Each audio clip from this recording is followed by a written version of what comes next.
ఒకరు కళ్యాణ్ బాబు, మరొకరు మహేష్ బాబు, ఇంకొకరు రామ్ చరణ్ బాబు, మరొకరు బన్నీ బాబు. ఇవి స్టార్ హీరోల చివరి తోకలు. వీరి బాబులు కూడా నాగబాబు, శోభన్ బాబు, మోహన్ బాబు. ఎవరు నామకరణం చేశారో తెలియదు. బాబులు వీరి అబ్బలందరూ బాబులే. దొరల గడ్డీల్లో కల్చర్ లాగా, రాయలసీమలో బాబుల సంస్కృతి లాగా సినీ పరిశ్రమలో ఈ బాబుల సంస్కృతి దశాబ్దాలుగా వేలుతూనే ఉంది. బాబుల కల్చర్ పై నేచురల్ స్టార్ బిరుదాంకితుడు నాని తీవ్రంగా స్పందించాడు. నేను లోకల్ సినిమా త్వరలో రిలీజ్ అవబోతున్న తరుణంలో వరుసగా మీడియా సంస్థలకు ఇంటర్వ్యూలు ఇస్తున్న నాని బాబుల కల్చర్లపై తన అభిప్రాయాలను కొండబద్దలు కొట్టేశాడు. చిన్న చిన్న సినిమాలతో సినిమా ఇండస్ట్రీలో ఎటువంటి బ్యాక్గ్రౌండ్ లేకుండా పైకొచ్చిన కథానాయకుడు నాని. ఇండస్ట్రీలో హీరోల్ని బాబు అని పిలుస్తుంటారు.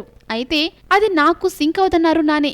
కొంతమంది నాని అని పిలిస్తే నాని సార్ అని పిలుస్తారట. తనను బాబు అని పిలిస్తే నాని వద్దన్నారట. ఇండస్ట్రీలో ఈ బాబుల సంస్కృతి మారాలంటున్నాడు నాని. బీఎస్సీ మధ్యలోనే ఆపేసిన నేను హీరో అయ్యాను. ఎంటెక్, పిహెచ్డీలు చేసిన వాళ్ళు కూడా అసిస్టెంట్ డైరెక్టర్ గానే ఉంటున్నారని నాని చెప్పాడు. తనకంటే ఎక్కువ చదువుకున్న వారంతా నన్ను గౌరవించాలనుకోవడం పొరపాటున్నారు నాని. అందరికీ నీడనిచ్చే సినీ పరిశ్రమ అందరికంటే పెద్దదని, ఆ పరిశ్రమే లేకపోతే నేను ఏ బాబు ఉండరని నర్మగర్భంగా కొందరు బాబులకు చురుకులంటించారు నేచురల్ స్టార్.